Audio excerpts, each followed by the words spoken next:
All right, here we go. Uh, we are back with another Ask a Beekeeper. I'm going to be on here this evening going through some different questions that have been submitted. If anybody has questions in the comments, please feel free to add them there, and we will get to them as we go through. Of course, if anybody is nervous or doesn't want to ask questions, that's okay too. I do have a few things that I would like to discuss this evening as we get our season underway here in New York City. So we're going to get into this in just a moment here.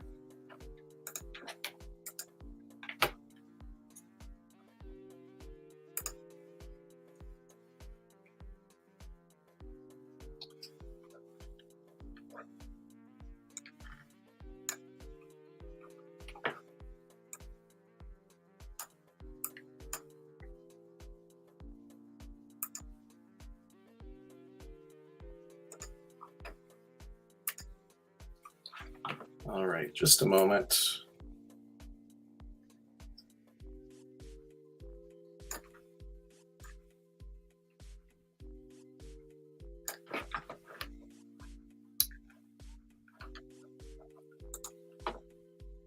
There we go.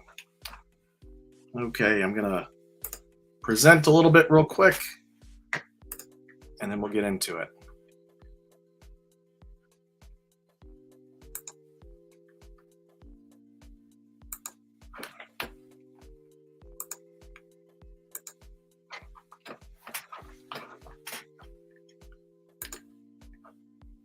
Okay, I like to start these off each month talking a little bit about what's going on in the time of the year that we're in and the season we're in.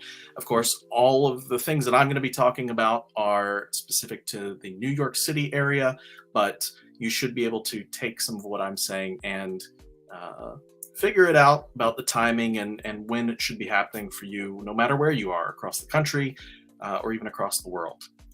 So for the Beekeeper's calendar, we're in April, which is a busy, busy month for a lot of us beekeepers. In the hive, for all of your overwintered hives, you're going to be looking for some good buildup. The queen should be really hitting her stride as far as the brood nest goes, and they should be really building up. In New York City, typically swarm season starts right around May 1st. So the middle of April is when we're looking for swarm cells or any other signs of swarming. This month, actually, I know a few beekeepers who are already dealing with some swarms. And about 3 weeks ago, we were already seeing swarm cells in some hives. So the season does seem to be a little bit earlier than it usually is, but it's this is the time that the bees are preparing to split and to swarm. So what we can do as beekeepers is follow their lead. And if we need to make splits, if we have a hive that has come out of winter and is really just bustling, we can actually split that hive as well and be fairly confident that they're going to be able to make their own queen and have all of the nutrition and resources that they need to do that, because that's what they're doing naturally. So a lot of beekeeping is about timing, but a lot of it is about timing what you're doing with the bees and kind of using them to guide you, as opposed to you trying to force them into a particular technique or a particular management style. As far as nutrition, I know out on Long Island there's already they already have a nectar flow that's started. Here in the city, we haven't quite hit that, although lots of different types of trees are blooming right now. And it's getting to be very beautiful out there. So the bees are going to find all of that. They've been bringing in pollen for at least 2 months, maybe a little bit longer, and they should just continue. Again, we're building the nest, we're building all of that brood, and of course, to build all of that brood, you need lots of pollen coming in so that they can create that royal jelly.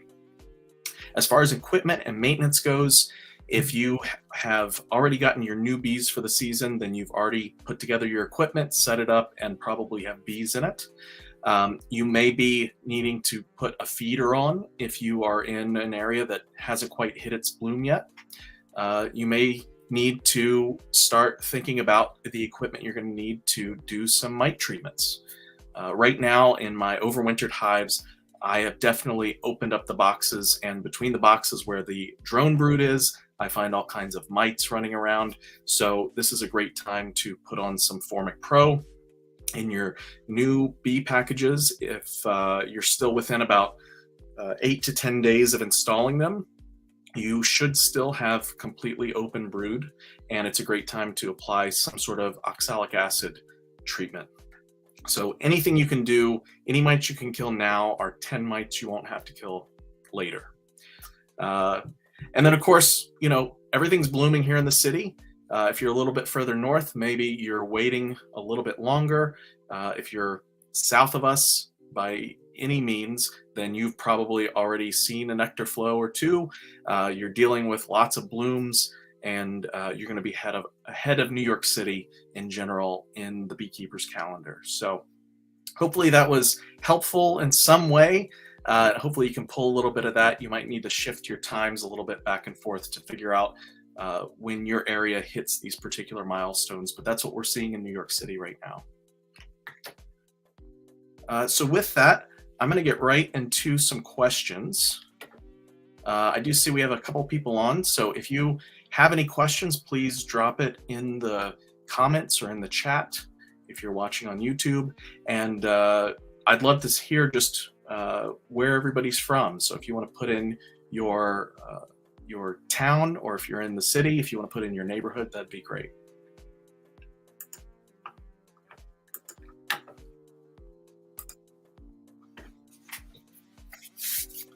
All right.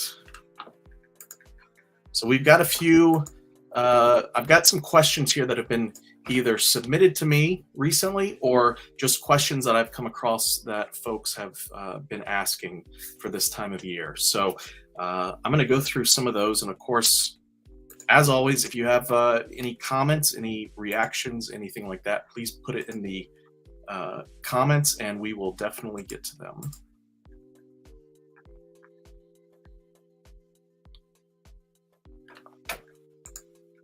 All right.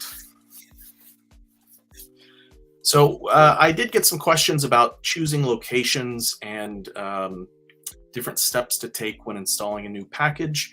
Hopefully, if you've already gotten your bees, you've figured out that location and figured out those things. As far as locations go, you want something that is going to be easy for you to get to. It's not going to be a hindrance or a harm to the property that it's on, whether that's in a backyard or up on a rooftop. And also you want to keep your hives out of severe climate areas. If you are up on top of a building where there's lots of wind coming off the water, then that might not be the best place for bees. If you're in a building where you're very high up, that might not be the best place for bees. But nice protected area, a place that gets some sun, the bees will do great as far as location goes.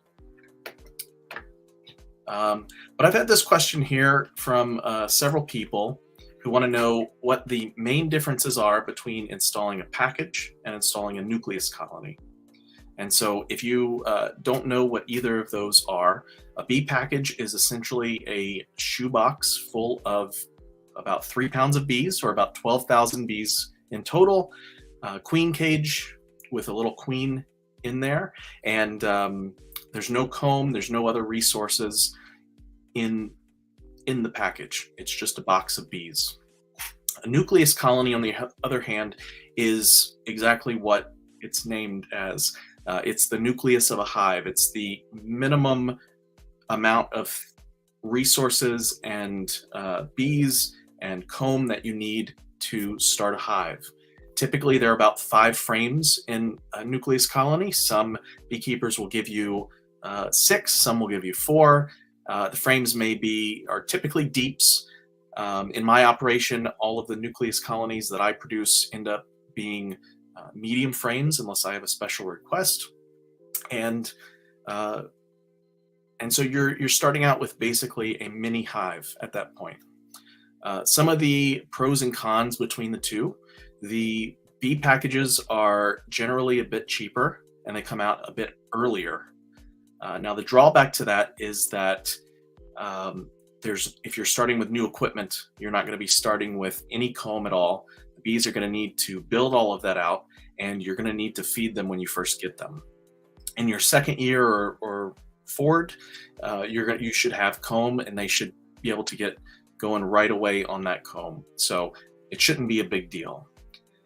The other thing too is that package bees or bee packages are a cluster of bees. Again, that 12,000 bees plus a queen who is not blood related to those bees. So she has been married to that artificial swarm, and she is not necessarily accepted when they first put her with the swarm.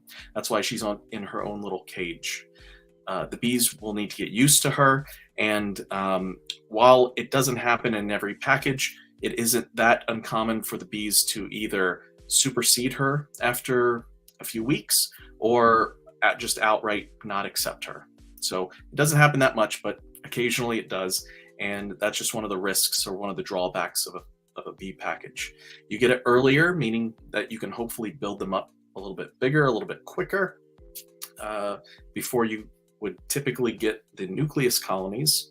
But if you are getting them a little too early, then you're really going to have to feed them and kind of baby them along until they get a good foothold in the hive. For the nucleus colonies, the drawback is that they come out a bit later, typically about a month after the bee packages come out. Bee packages are coming out here in our area generally in early to mid-April at the earliest. There'll still be bee packages coming out for the next probably 2 or 3 weeks from different suppliers. For my apiary, we've already done our big distribution day last weekend. So that's done for us. And the nucleus colonies that I will be producing won't be ready until probably the second weekend of May. So they will come out a little bit later. The pros of a nucleus colony is that you'll be able to have all the bees and the queen will be blood related. The queen will be busy on the comb laying brood, and you'll have a nice brood nest along with typically a frame or two of honey, some pollen in there, and of course all the brood. So you're going to be set up with the basics that you need to start out with your hive. As far as installing them, the bee package, generally you are shaking the bees into your hive equipment and you are installing that queen cage in between some frames in your equipment. At that point, the bees will need to be fed so that they can start drawing comb immediately, and then they can go and start the colony. In your first year on new equipment, they're going to spend a lot of their efforts building comb, so it's important to get them started as early as you can and feed them. For a nucleus colony, you're going to get those 5 frames that they've already been working on and have already been living on, and they're very easy to install. It's just a matter of pulling each one of those frames out and putting it into your equipment and then letting them go. That's it. They're going to, very rarely are they going to have issues. That's another pro of a nucleus colony, because they've been living together already as a hive. All you're doing is changing their location. You're not changing any other variables. So it's very unlikely that you'll have issues. Maybe a little bit more risky that you'll have issues with a bee package, but again, it's cheaper, they come out earlier, and so it's a little give and take on both of those.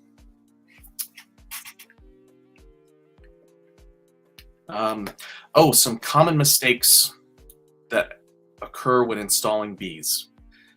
This is something that happens to everybody. My first year, I definitely made some mistakes. When you haven't done it before and you don't necessarily have someone there to kind of guide you through it, it can be overwhelming. But some common mistakes involve just not getting all the bees into the box when you're shaking in a package, or not feeding your package when you get started. Even when we have comb in the hive, it's important to add some frames of honey if you've got them, or if you've only got empty comb, to still add feed so that they can figure out what they're doing and they've got food right there before they need to get out and start mapping the area and figuring out where their food sources are. I like to joke with people that they haven't quite figured out where all of the restaurants are in the neighborhood yet. So they have to go and figure all that out. And in the meantime, we don't want them to starve. My second year beekeeping, I can tell you I picked up a package and I had feed for it. I had syrup in a Boardman feeder, which is the feeder with the mason jar that you flip upside down and you put into a little feeder tray.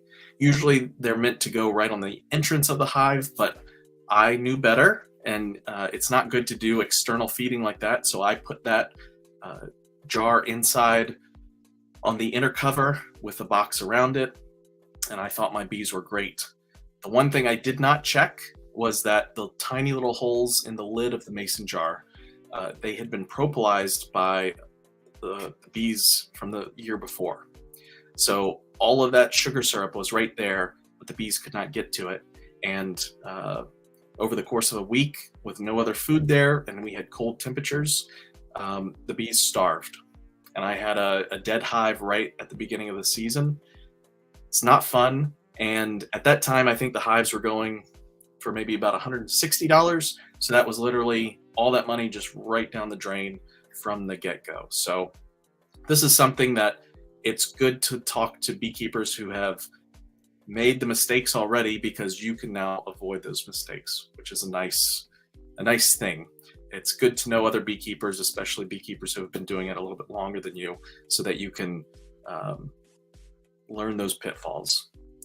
If I had just checked those little holes, that was a $160 mistake I made right there. So, that's a common mistake when you're installing nucleus colonies. You can, probably your biggest risk is damaging the queen in moving the frames over.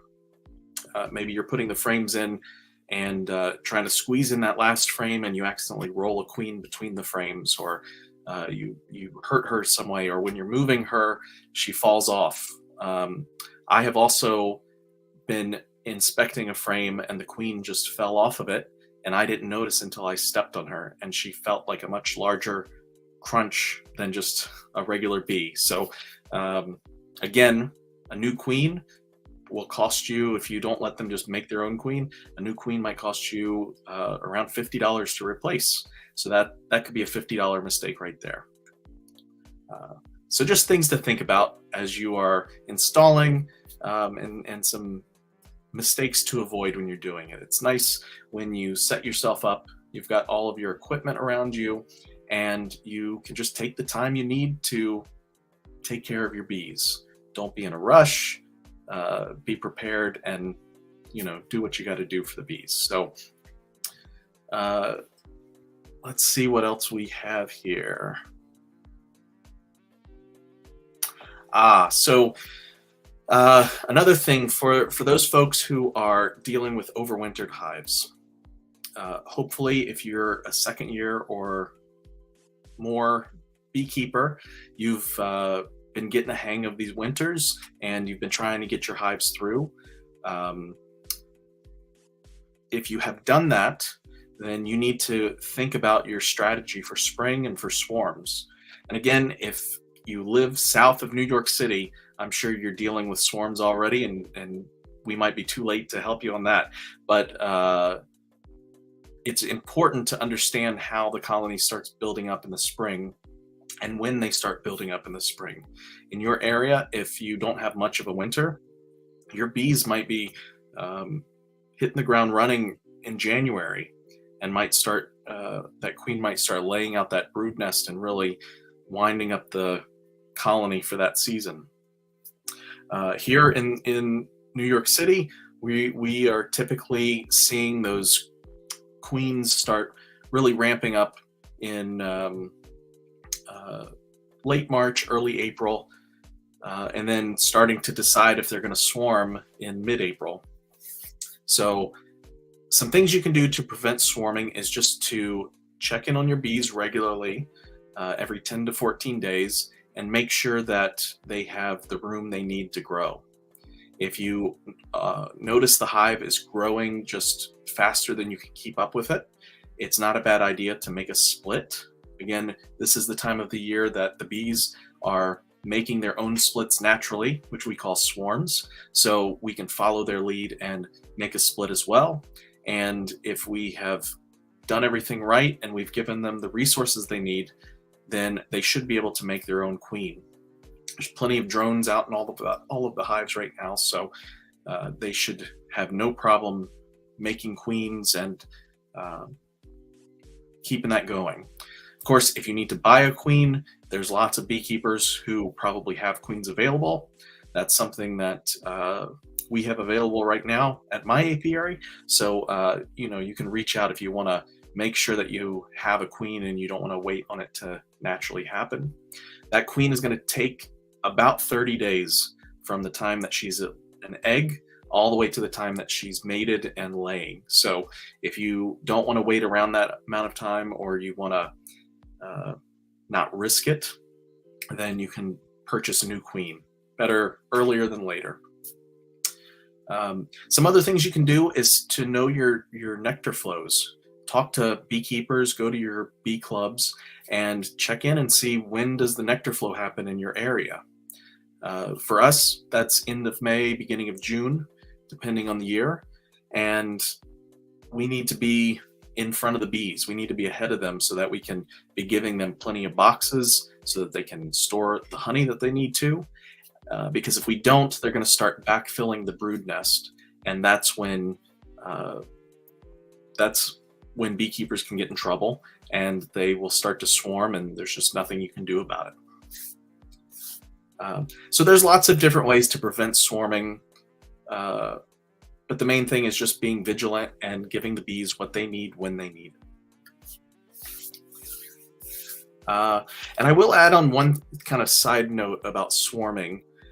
If you are a new beekeeper who has either not gone on a swarm call or comes across a swarm for the first time, my advice is to find another beekeeper, another experienced beekeeper who has done it before, and shadow them on a swarm catch. It is possible to just figure it out, but it's not always the smartest thing to do, because either you're going to put yourself and anyone else around in danger, because these are stinging insects, or you're going to potentially put the swarm itself in danger. You may accidentally kill them, or just not capture them in a good way, and then end up with a bunch of dead bees in your box or your bucket or whatever you've caught them in. So I encourage all new beekeepers to go and find a beekeeper who has done it before. Ask them if they'll give you a call when they get a swarm call, and see if you can go and help them out with it. It's a lot of fun to do. It's very exciting. And once you do it once or twice with someone, you can figure out and do it yourself for sure. So yeah, if you have swarms in your area, if you live in a less densely populated area, you may not ever need to buy new bees. You might be able to rely on catching swarms and just replacing any dead outs you have with those. So that's a great way to catch freebies out there.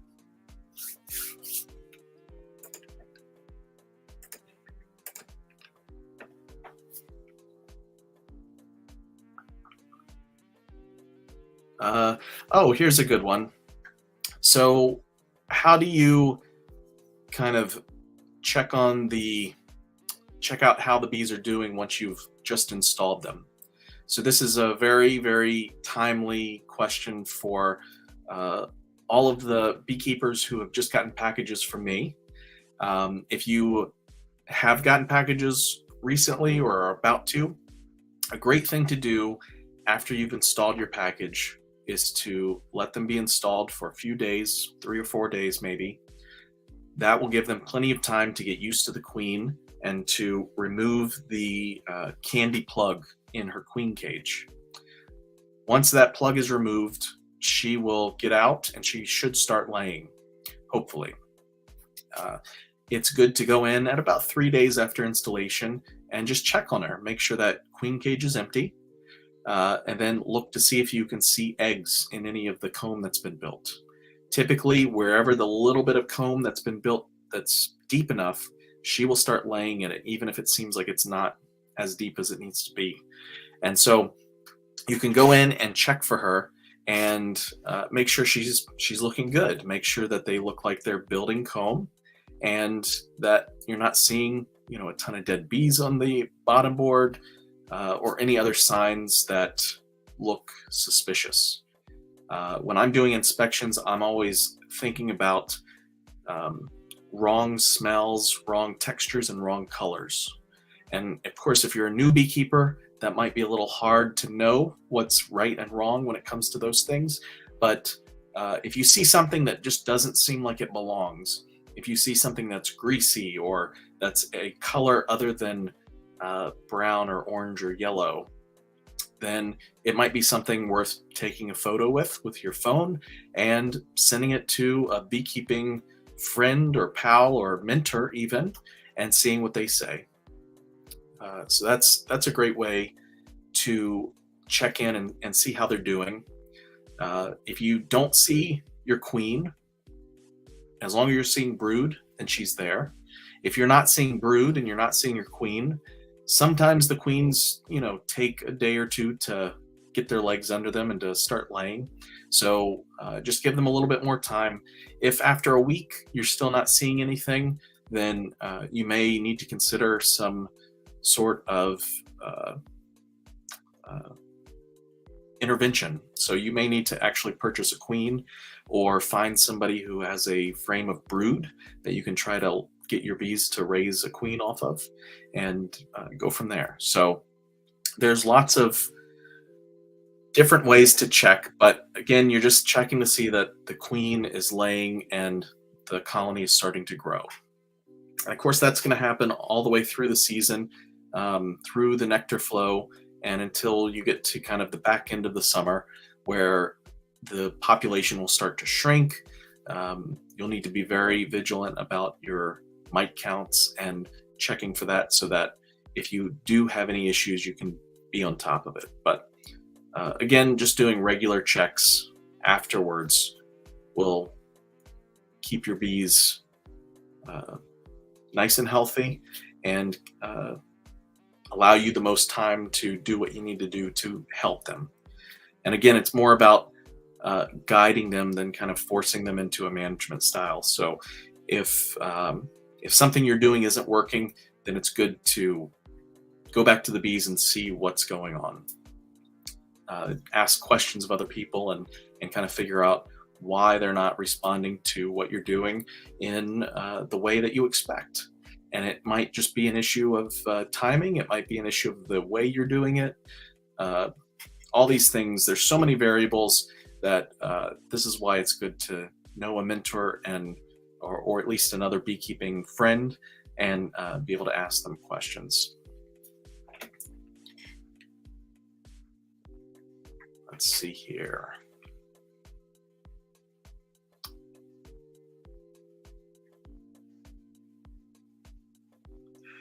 So in the spring, I do get a lot of questions about managing pests, in particular the mites, but there are more than just mites out there.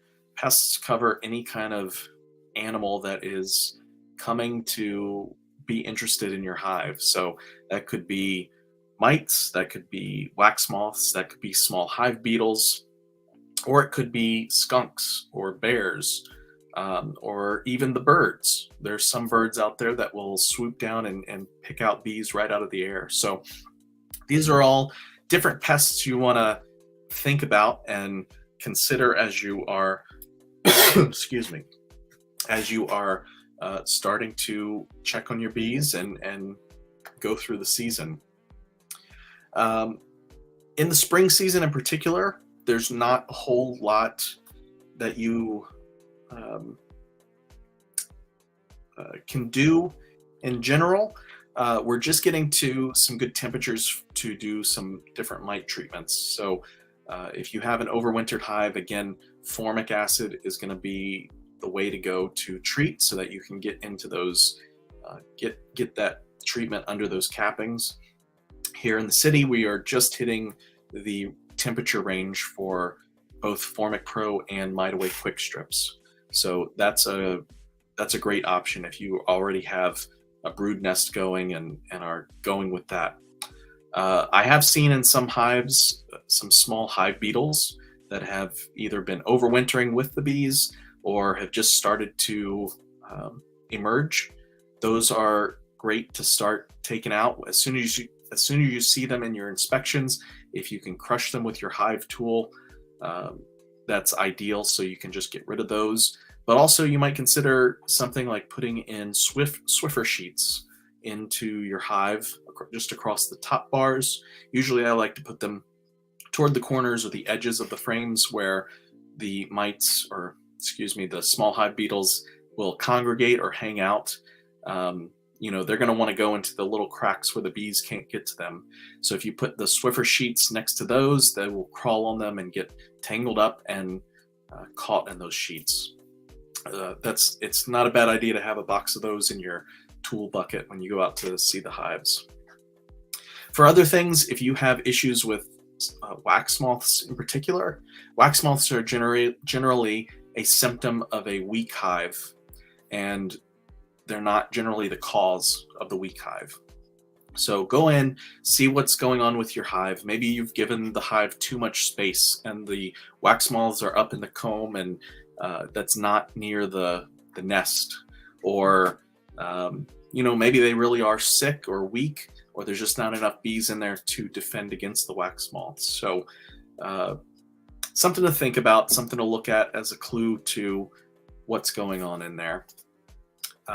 We don't have to deal really with any type of large animals here in the city. I think the most we have to deal with are skunks. We had a bunch of those at one of my sites last year. We had a whole family of them, and they will come up and just eat bees right off the entrance board. So for them, we kind of just avoided them. We put the hives a little higher and hoped that they would just lose interest. So we haven't really had them around this year yet, so we'll see what happens. But if you live in an area that is more suburban or rural, you may have to deal with skunks, or you may have to deal with raccoons, or you may even have to deal with bears. So that's another important thing, to go and talk to another beekeeper who is keeping bees in your area and see what they do to defend their hives against those types of pests, because especially bears, they go in and they will completely destroy your equipment. So it's not just the bees you're losing, you're going to lose everything. And that's a hefty investment to have to pay again to get back into beekeeping. Generally, an electric fence is the solution for bears. But lots of pests to think about. And this is also a great time to get a strategy in place for the season. This is mainly important for mites, because the mites are the ones that transmit the viruses and do the most damage to your bees. So it's good to know that if you have a high mite count, that you have some treatments that you can put on. And if you put on a treatment, that you're going to do a mite count right after the treatment to make sure that your treatment worked. There's no sense in doing a treatment and doing mite counts if you're just going to throw something in and then not worry about it. Because if it doesn't work, or if you have treated and it worked, but you're dealing with another mite bomb hive close by, you might just get all those mites right back. So you need to be vigilant about that. Having a strategy for the mites, having a strategy for the small hive beetles, having a strategy for these larger animals is a very important thing to think about, and to know what you're going to do before you actually have to deal with that problem.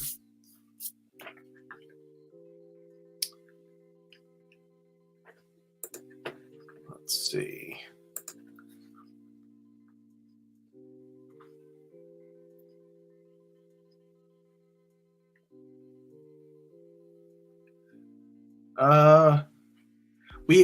We had somebody ask about requeening a colony in the spring, and there can be lots of different reasons that you might want to do this. Um, the first being that your colony is failing, or the queen is just not uh, building up or producing like she should be. If they are not growing right now, or if she's laying drones or having some other issue, then that's a great time to requeen and to get get a new queen in there so she can build up and catch your next nectar flow. As far as requeening the colony, it's just a matter of removing the old queen, whether you're moving her to another colony or if you are actually killing her off. You leave them queenless for about 24 hours, and then the next day you come back with the new queen in her queen cage, or I think even better, in what we call a push-in cage. And that's something you can Google if you're interested in that. But that's just a way to give her a little real estate on the comb to lay some eggs and to start getting her own pheromones there in the colony before she gets fully accepted. Having that brood pheromone, when the queen lays eggs, each of those eggs have a pheromone that they give off. And when the queen is able to lay eggs, that pheromone is nice and strong, and the bees will be much more accepting of her, rather than if you just threw her in a queen cage. Certainly you can do that. She needs to be in the cage for a few days with them, and then you can remove the cover and let them chew out the candy plug or put in a marshmallow and let them remove that. But you don't want to just throw a new queen right into a new colony in general.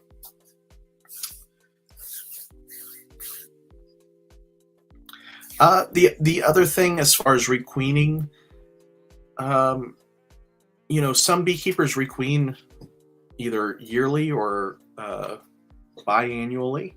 They will requeen every 2 years, and they may just be doing that to keep up honey production, or just to make sure that the colony is making as many bees as possible. So this is one of the manipulations we can do with a colony to keep them as productive as possible, no matter what you're trying to produce with them. Generally, a younger queen will be a little bit more vigorous when she's laying, and once the queen gets to be about 2 years old, definitely when she gets to be about 3 years old, she's going to be on the decline.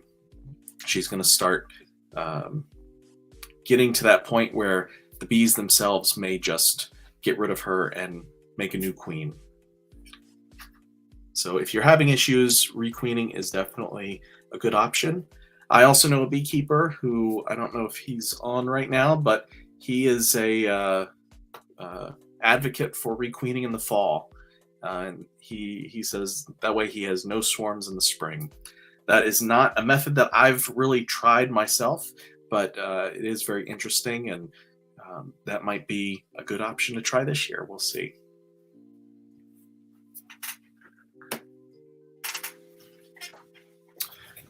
So another question that came in, this is jumping ahead a little bit, but they want to know, when is the best time to add honey supers?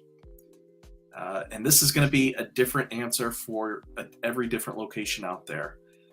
So here in my area, in New York City, our nectar flow goes from the end of May or the beginning of June through the month of June. We really only get one strong flow. We might get a secondary flow in like the end of September and going into October, but there's not really a strong enough flow in most areas in the city to warrant a honey harvest there. So we only get that one flow. In your area, you might get a few. I know out on Long Island,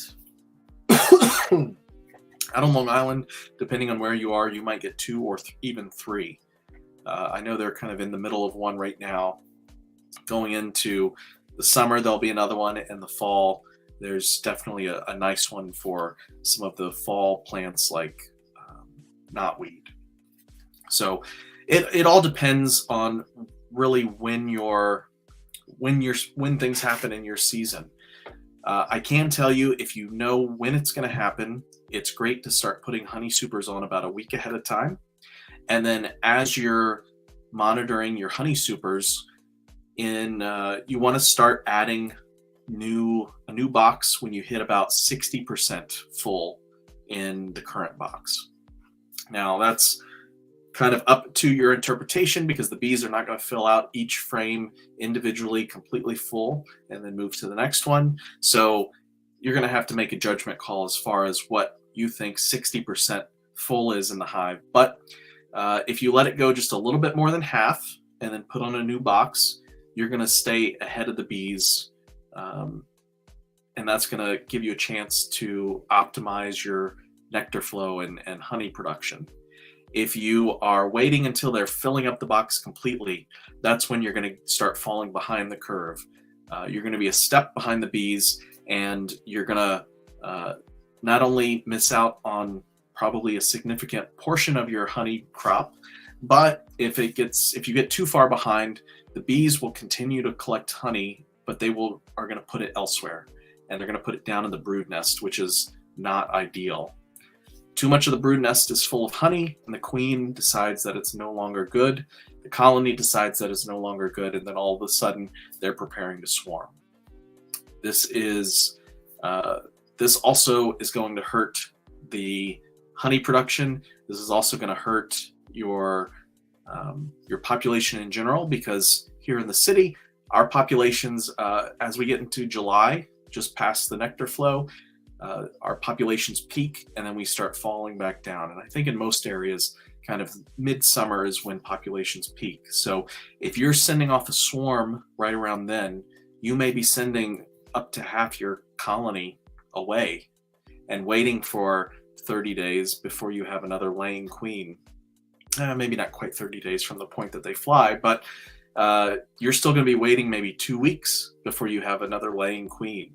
So when you get all of your timing out of whack like that, that's when you start hitting issues and maybe not having enough bees for your winter cluster, and so on. So these things can compound on each other if you're not taking care to manage the colony and give them what they need when they need it.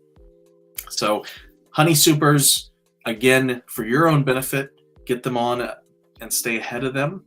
And of course, for their own benefit, to give them the room that they need so that they don't have to swarm on you.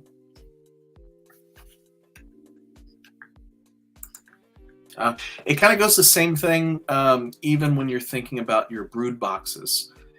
For a lot of people who are using double deeps or 2 deep boxes for their brood nest, you can install a package or a nucleus colony into 2 boxes.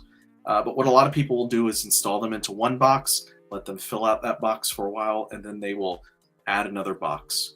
And at that point, if you're waiting for them to take up about maybe 70% of that first box before you add a new box on, that's a good place to do it. Again, if you're waiting till they fill up the whole box, you're going to be way behind, and they may just decide that even if there's extra space up there, that they're just going to swarm anyway. Once they get into swarm mode, once they get deep into that, there's really not a whole lot you can do aside from trying to remove swarm cells or to make a split and move the queen to another colony. Really, when they get deep into that process, there's no slowing the train on that one.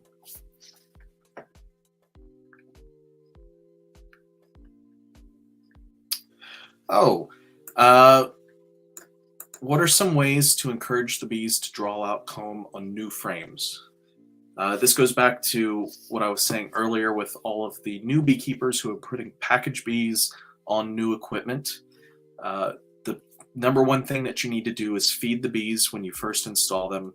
Make sure they have plenty of syrup to consume so that they can start making wax and they can get a foothold in the colony or in the hive equipment until they start figuring out where all of the food is.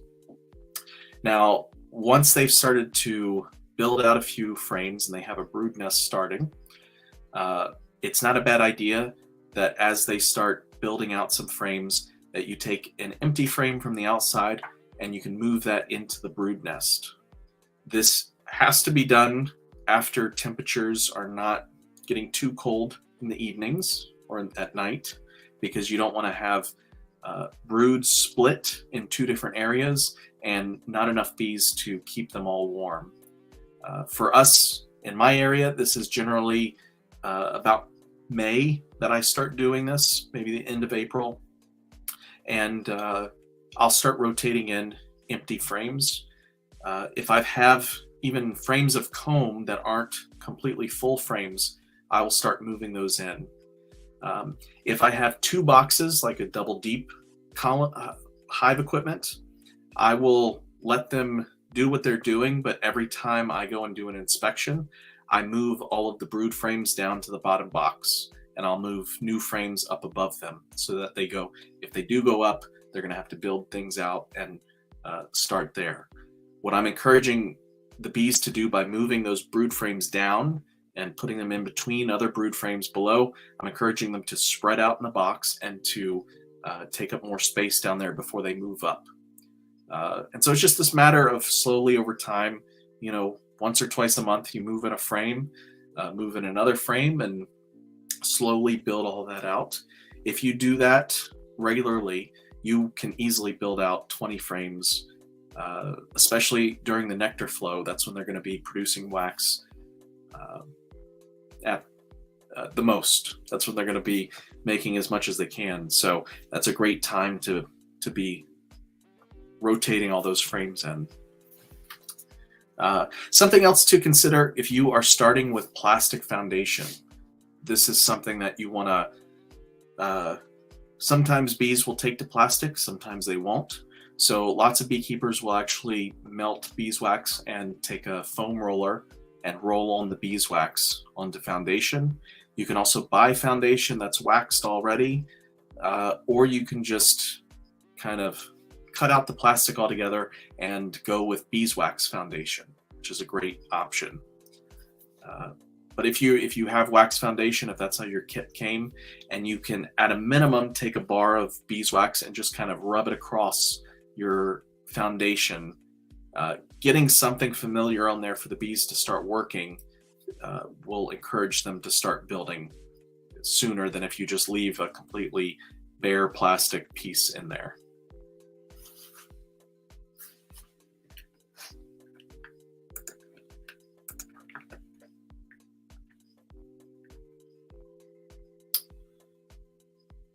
We have someone who wanted to know, this is kind of broad, so I might have to go on a little bit of a tangent on this one, but how can you identify and address potential issues with brood patterns in a newly installed hive? So I would say that the good thing is that generally, if you have a newly installed hive, you will generally have a newly mated queen or a newly emerged queen, and she's going to be laying like crazy. So you should be seeing some really nice brood patterns with a new queen. It should be very solid. If you go by kind of the rubric that the Bee Informed Partnership uses for 0 to 5, 5 being the best, most solid brood, you should see 4s and 5s in all of your inspections. This will be very apparent after once you get into the second week after the queen has been released and she's moving around, because that's when they will start capping all of the cells to let the bees pupate. And that those cappings make it very easy visually to see how dense or how much of the frame that the queen is laying on, and how many of the little baby bees that they aren't pulling out, that they're actually letting grow and pupate to adulthood. So if you're seeing any like major spotty patches in your colony, in your comb, that can be an issue. If occasionally a mated queen will not be mated very well, or she will be Uh, she may have mated with one of her own drones, and that can cause defects or problems with brood uh, that the bees will be able to detect, and they'll remove those, creating all these little uh, dead cells or empty cells among all the brood. If that's your issue, this is again something to use the technology you have, use your phone and take a photo and send it to another beekeeping friend, even if it's someone who has just started beekeeping with you. The more eyes you can put on something, better chances that you're going to be able to correctly identify what's going on. So there's lots of different issues, lots of different variables to this, and so it's kind of a hard question to exactly pin down. But again, you'll want to wait until about 2 weeks after the queen starts laying so that you start seeing all of the capped brood, and then it'll be very clear if you're having issues or if you're not. It's also great to be a part of some groups online where people are posting photos of their frames or of their bees, and you can see what a proper 5 out of 5 frame looks like and compare that to your hive. Or if you are lucky enough to have 2 hives or more, you can look at all the hives kind of compared with one another and see which one is looking worst. And then you can determine if that hive is really having issues or if it's just a little bit behind the others. So yeah, I mean, again, you're not going to really have too many health issues with a brand new package or even a new nucleus colony. But if you do, take photos and share with other folks. Let's see, I think I'm going to pick one more question. We're coming up on the top of the hour here.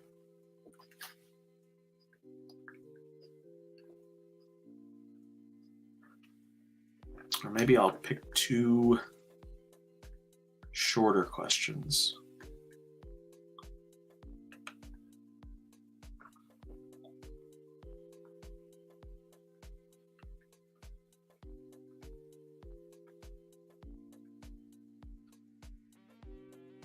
So the first one, how do you know when to transition from spring management to summer management?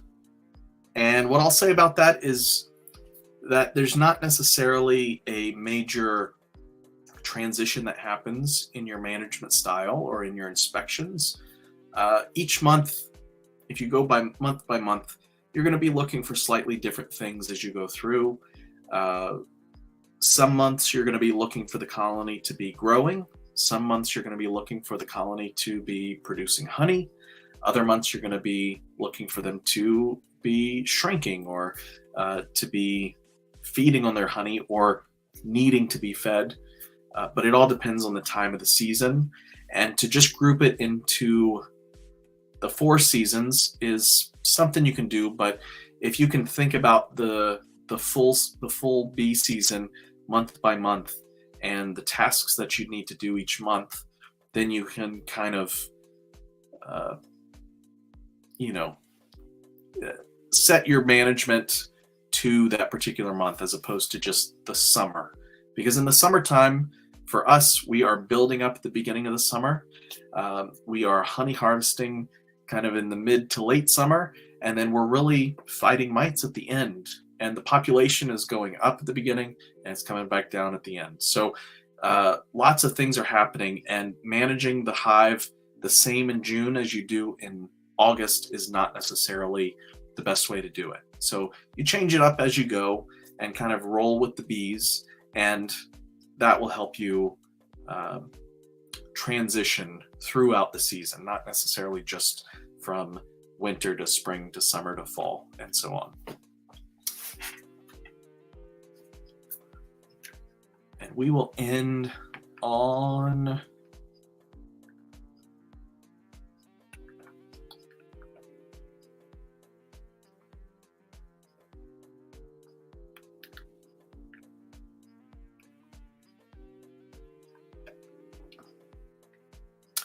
we'll actually have 2 more here.